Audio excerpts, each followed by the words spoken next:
The letter arrived on a Wednesday morning, not a phone call.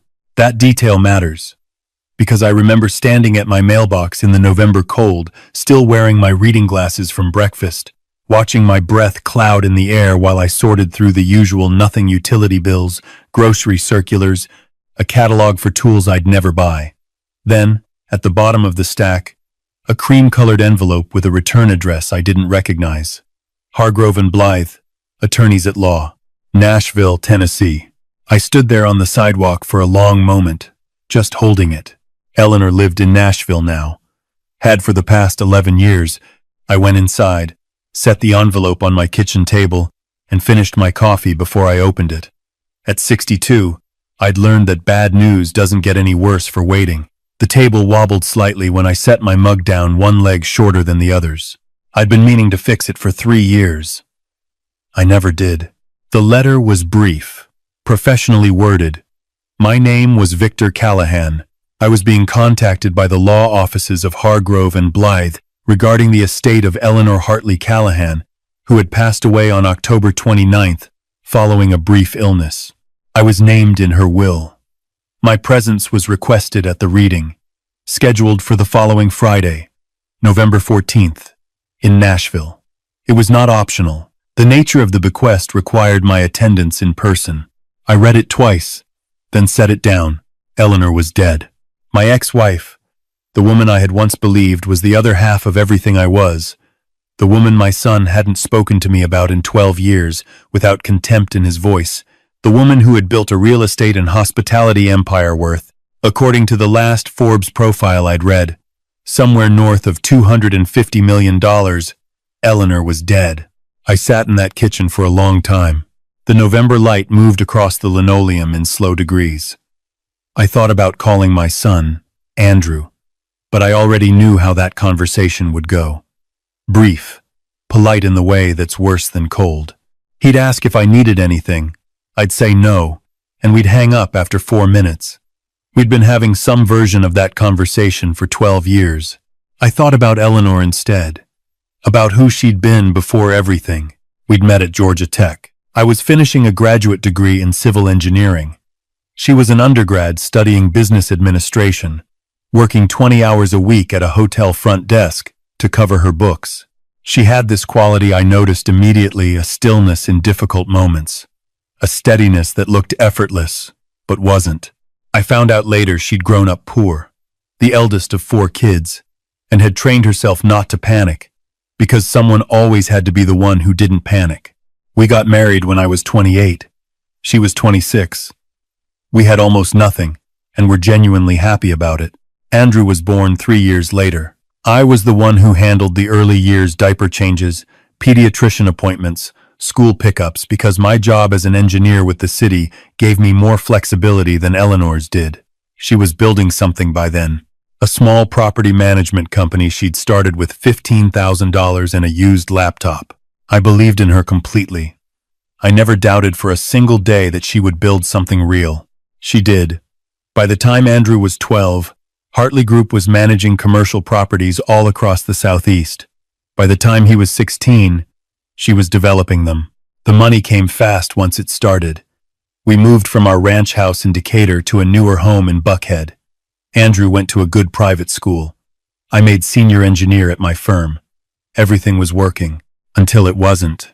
I've gone over the sequence of events in my mind so many times that the details have worn smooth, like stones in a river. I could recite them in my sleep, but reciting them doesn't make them feel any more real. Eleanor's company, by the time Andrew was 17, had grown into a partnership with a man named James Whitfield. James had brought in outside investors, and together they'd leveraged heavily into a development deal in Chattanooga, a mixed-use project that was supposed to anchor a revitalized riverfront district. It was ambitious. It was also over-leveraged, and when the anchor retail tenant pulled out 9 months before opening, the whole structure started to collapse. Eleanor had been moving money. I knew she'd been under pressure. I hadn't known the full extent of what she'd done, shifting investor funds between accounts, borrowing against assets she didn't fully control, papering over gaps in the books to keep the project alive long enough to find a solution. She'd told herself it was temporary. She always intended to put it back. Then the SEC opened an inquiry.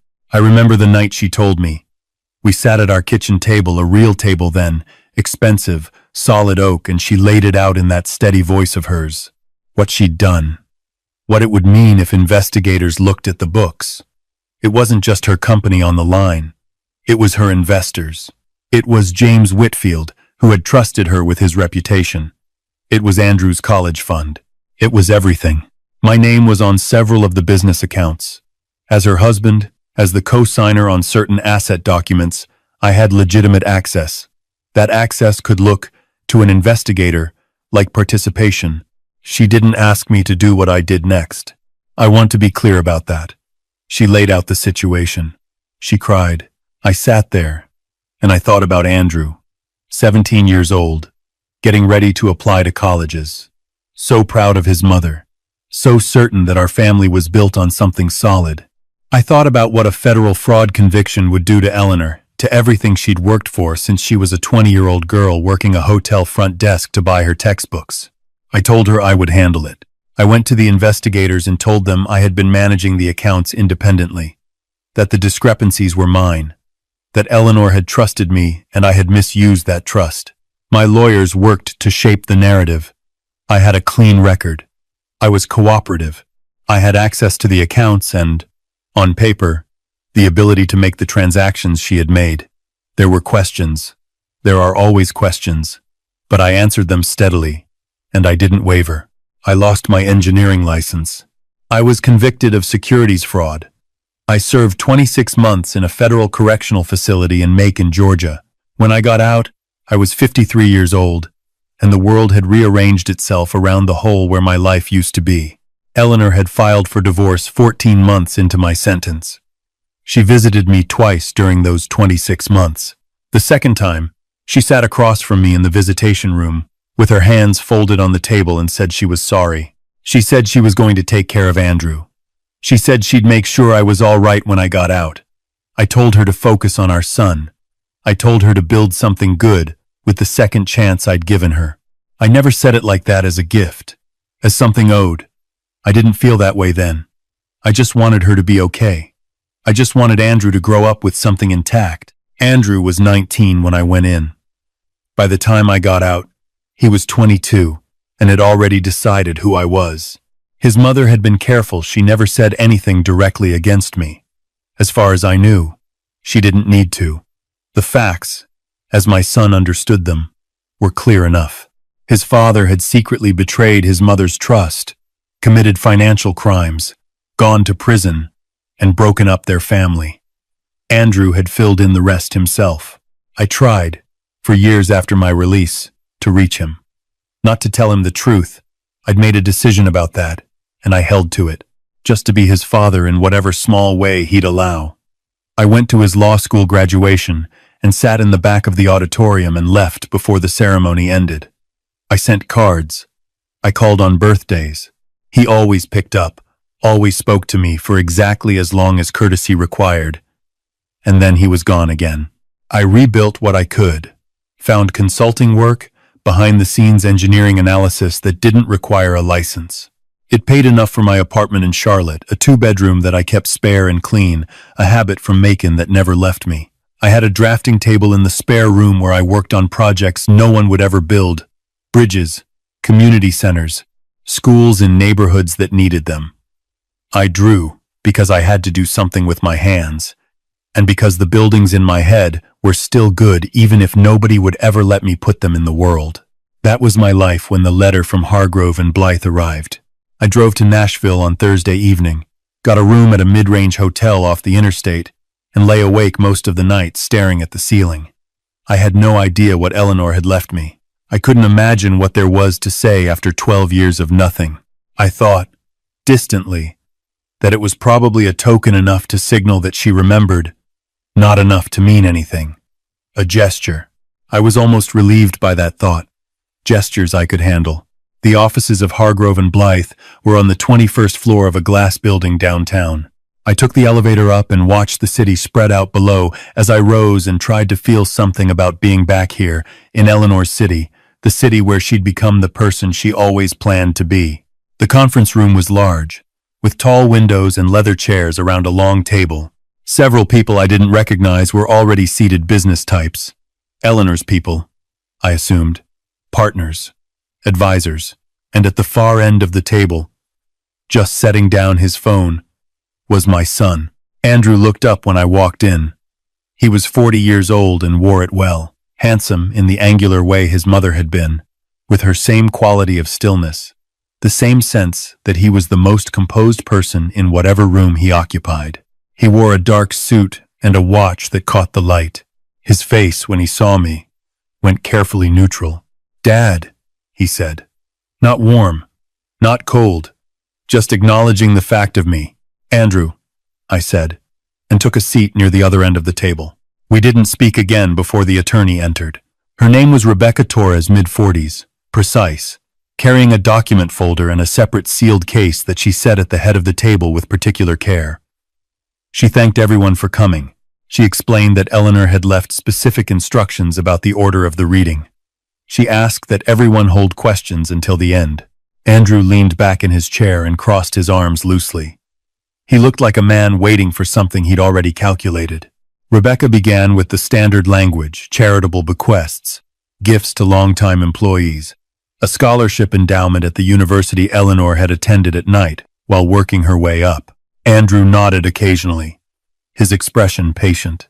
Then Rebecca said, "To my son, Andrew Hartley Callahan, I leave the sum of $500. The room went very still. Andrew uncrossed his arms. Something moved across his face that I couldn't read. "Excuse me," he said quietly. "There's more," Rebecca said. "Your mother left a letter. She specified that it be read aloud to all parties present." She reached into the sealed case and withdrew several handwritten pages, protected in clear sleeves. She laid them on the table in front of her and smoothed the first page with her palm. I watched Andrew watch her do this. I watched his jaw set. Rebecca began to read. Eleanor's voice came through in the words, that measured cadence I still recognized from 20 years of marriage. "To those present today, I have spent 12 years building something I was proud of, and I am not able to leave this world without acknowledging what it was built on. Not just my own effort and my own vision, those things are real, and I claim them, but also something I should have claimed long ago, and didn't. A debt. On the night of March 8th, 2008, I made a series of financial decisions that constituted fraud. I moved investor funds between accounts without authorization. I falsified records. I told myself it was temporary. It was not temporary. It was a crime.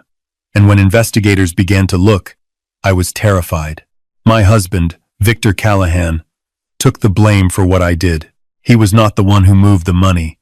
He was not the one who falsified the records. He had access to those accounts because I had given it to him, because I trusted him, and he used that access to construct a story that protected me. He went to federal prison for 26 months for a crime I committed. He lost his engineering license, a career he had spent 30 years building. He lost his marriage, his daily relationship with his son, and what should have been the best years of his professional life. I let him do it. I told myself I would find a way to repay him. I told myself that by building the company, by ensuring Andrew had every opportunity, by making the settlements with the investors whole and then some, I was making it right. I was not making it right. I was making myself feel better about something I did not have the courage to face. "Andrew, your father is not the man I allowed you to believe he was. Everything you decided about him, his weakness, his selfishness, his failure was decided on the basis of a lie I permitted to stand. Your father is the most decent person I have ever known. He sacrificed everything he had without being asked. And he never told you, because he thought protecting the image of your mother was more important than his own reputation. He was wrong to make that choice, and I was wrong to let him. This is the only honest thing I have left to give you. The truth. It is late. It is insufficient. I am sorry." Rebecca set down the final page. The room was so quiet I could hear the ventilation system in the ceiling. Andrew was staring at the table in front of him. The stillness he always carried had changed quality. It was the stillness of someone holding something very carefully because they were afraid of what would happen if they let go. That's not possible, he said. His voice was flat. She was not. This doesn't make sense. There's more, Rebecca said. She reached back into the case and produced a sealed envelope and a small hard drive. Your mother prepared a sworn video statement 4 months before her death, witnessed by 2 attorneys and a notary. She also commissioned an independent forensic accounting review of the 2008 transactions, which confirms the pattern of activity originated from her terminals on dates when your father was documented to be elsewhere.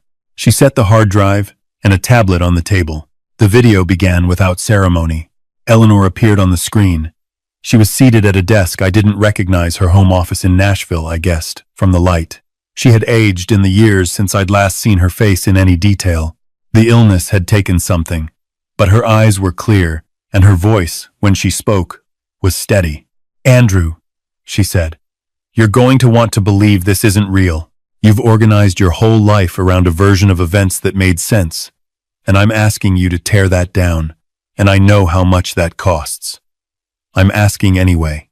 Your father went to prison because he loved us. He came home and rebuilt his life from nothing, and never once told anyone what he'd done, because he'd decided your opinion of me mattered more than your opinion of him. That was his choice. It was a better choice than anything I made during that entire period of my life.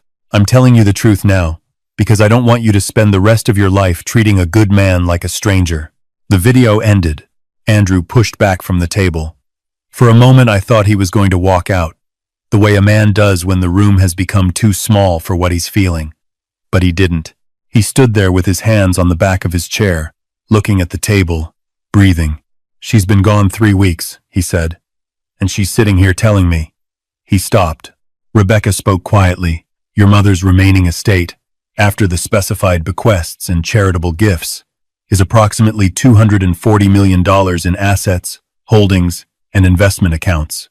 She has left the entirety of it to your father, with one condition. She turned to me then, and for the first time in the whole proceeding, I felt the room tilt slightly. To Victor Callahan, Rebecca read, I leave everything I have built, with the understanding that it should be used to do some good in the world. You were always better at that than I was. You knew what buildings were for. I just knew what they were worth. The one condition of this bequest is this. Find James Whitfield, and make sure he knows I'm sorry. Make sure his family is taken care of. Beyond that, the rest is yours. Do something real with it. You always knew how. I couldn't speak. I sat there with $240 million being handed to me by a woman who had been dead for 3 weeks, and I couldn't make a single coherent word happen. Andrew's voice broke the silence. It was quiet now. The anger drained out of it. How long have you known? He asked me. I found out when you did, I said. I didn't know any of this was coming. He looked at me then, really looked at me for the first time in years. I saw him working through something behind his eyes. That same methodical quality his mother had, the one that had always made him a good lawyer.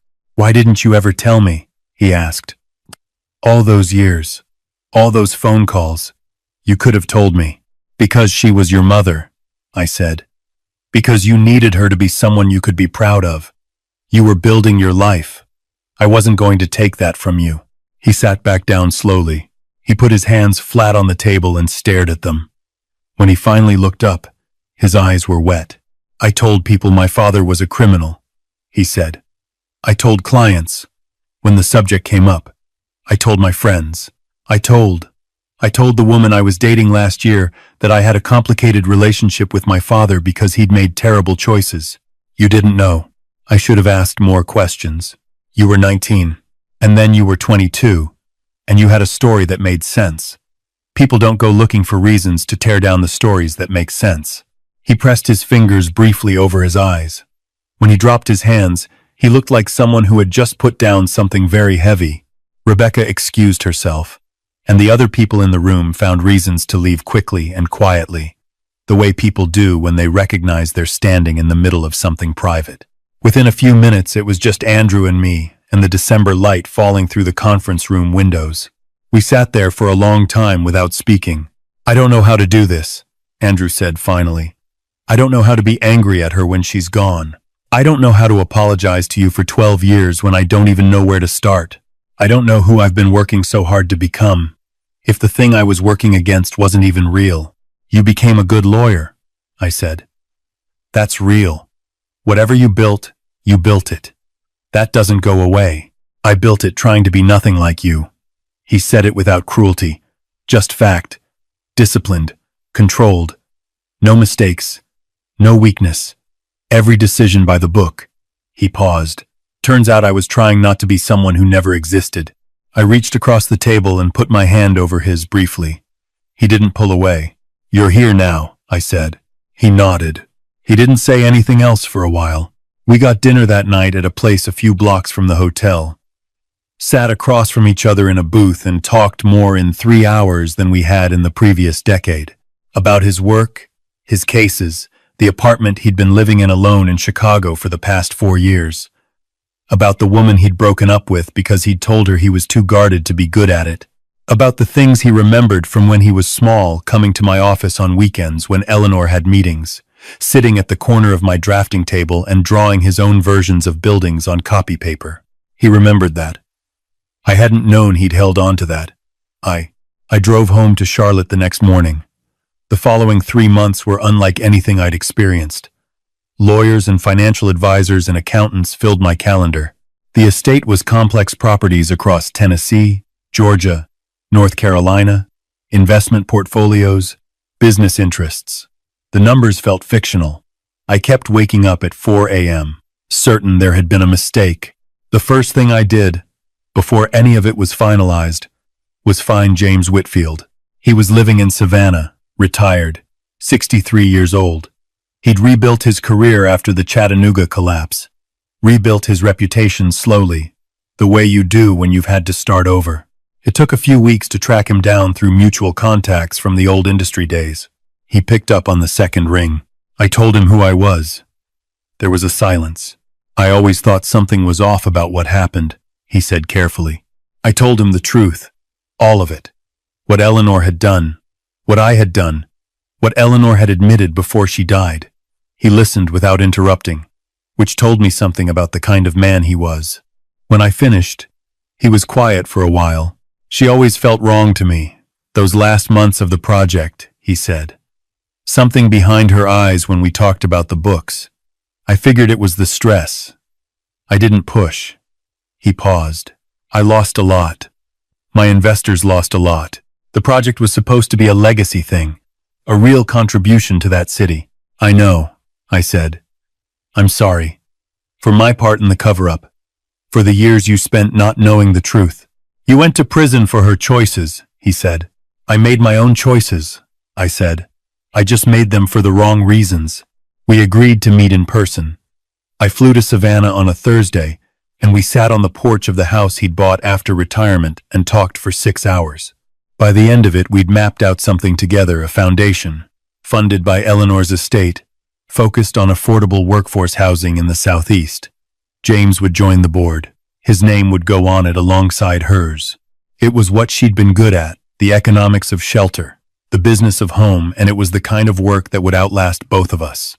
I set aside enough from the estate to establish the foundation endowment, $100 million, structured to generate grants and below-market financing for developers willing to build affordable units in communities that needed them. James brought relationships I didn't have. I brought the engineering. Together, we hired a staff and got to work. I kept some of the money. Not extravagantly, I'd spent too many years with very little to be comfortable with excess. I bought a house in Asheville. 3 bedrooms, a yard with old trees, a room for a proper drafting table. I applied to get my engineering license reinstated. The process was long and uncertain, but there were people willing to vouch for me. And eventually the State Board of Engineers reviewed my case and the circumstances of my conviction and granted a conditional restoration. I designed again. Real projects, not just dreams. The foundation commissioned me to design the first development, a 48-unit mixed-income complex in East Nashville, near the neighborhood where Eleanor had first opened her business. We broke ground in the fall. Andrew drove down from Chicago for the groundbreaking. He stood next to me while a woman from the mayor's office said nice things about what the building would mean for the community, and when it was my turn to speak, I kept it short. I said the building was for Eleanor, that it was her way of saying she was sorry, which was the best way she knew through something that would last. Afterward, Andrew and I walked the site. I showed him where the community room would be, the courtyard, the small garden the tenants' association had already requested. She would have been proud of this, he said. I think so, I said. She was always better with things that would last than with things that were happening right now. He smiled at that small, wry, a little sad. His mother's smile. We'd been spending more time together since Nashville. Not dramatically. Not with grand gestures of reconciliation. That wasn't how either of us was built. Dinners. Phone calls that lasted longer than 4 minutes. He came to Asheville one weekend, and I showed him the house, the drafting table, the drawings spread across the room. He stood in front of them for a long time. You were always designing something, he said. Even when you were doing nothing else. I needed to have something I was building. He looked at the drawings for a while longer. These are good, he said, like it surprised him. These are really good, Dad.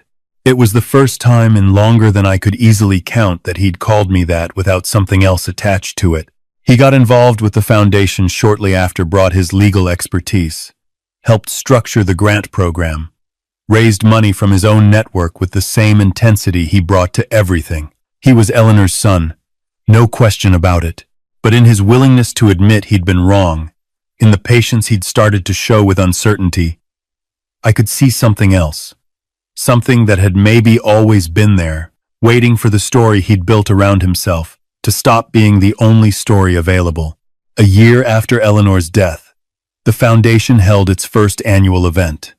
Dinner, donors, remarks from the Housing Secretary of Tennessee. Andrew gave a speech. He talked about his mother, her vision, her drive, the way she'd built something from nothing. And then he talked about the part he'd left out of every version of that story for 20 years. About a man who'd gone to prison quietly and come home and started over without complaint. About how the work of the foundation was, in some way, a son's apology to his father, and a father's final gift to a woman who had needed redeeming. I stood at the back of the room and listened. Afterward, we stood outside on the venue's terrace while the event wound down around us. The Nashville night was warm, the way it gets in October, and the lights of the city were spread out below us. She would have hated this kind of event, Andrew said. All these people wanting to be seen giving money. She would have been working the room anyway, I said, shaking every hand. She knew the money was necessary. Yeah, he said. She did. We were quiet for a while. I've been thinking about something, he said. About why you did it. Took the blame. Not the reason you gave me, protecting her. Protecting me. The other thing. What other thing? You loved her, he said. Not strategically. Not because you calculated the outcome. You just loved her. And when the moment came, you did what people do when they love someone. You stood in front of it. I thought about that for a moment. That's about right, I said. I don't know if I've ever loved anyone that way, he said. It wasn't self-pity. It was just honest, the kind of honesty he'd been practicing more lately. You will, I said. He looked at me sideways. How do you know? Because you're capable of it, I said. You've been standing in front of things your whole life. You just didn't know whose corner you were in. He didn't answer. But he didn't need to. We stood there a while longer, my son and I, and when the evening finally wound down and the last of the donors filtered out, we walked to our cars together and agreed to have dinner the following week. I am 64 years old now. My engineering license is fully restored. The Nashville development opened in the spring, and I stood at the ribbon cutting and shook hands with tenants who would be moving into homes they could afford, and I thought about all the buildings I'd designed in that spare room in Charlotte that no one ever built, and I thought that this was better. This was the right building. I think about Eleanor. I have made a kind of peace with what she did, and with what I did, and with the fact that neither of us handled the years that followed particularly well. I don't think about the wasted time as often as I used to. I try to think about what she wrote in the letter she left for me. The private one. The one nobody else read. Victor, I know you'd rather give all of it away and live on nothing, and tell yourself that's the noble thing to do. So I'm asking you not to. I'm asking you to build something for yourself. Not for me. Not for Andrew. Not for some legacy for you. You spent 30 years making space for everyone else's life. There's room left. Use it. I kept the letter in my jacket pocket for a few months. I still know exactly where it is. James Whitfield and I had coffee last month. His foundation work has become the thing he's most proud of, which I take as a good sign about both of us. He told me that working on the housing projects had given him something to do with his anger that wasn't just anger anymore. I understood exactly what he meant. Andrew is getting married in the spring. He called to tell me, and when I said I was happy for him, he said, "I want you at the front, Dad. Not in the back. Not slipping out early. Up front." I said I'd be there. Last week, I finished a new design, a community library for a neighborhood in East Atlanta, commissioned by a nonprofit that the foundation helped connect with a donor. It's a real building, not a dream one. It will be built. And when it is, I'll walk through it, and I'll think about Eleanor at 23, taking notes in the front row of a classroom, working 3 jobs, building something out of nothing, because that's what she knew how to do. I'll think about the 2 of us in our first apartment, 28 and 26 years old, absolutely certain we had all the time in the world. I'll think about Andrew calling me Dad from the front of the room, and I'll think that all of it, the loss and the cost, and the long, slow work of coming back, this is still a life. A real one. The kind worth living. I'm living it.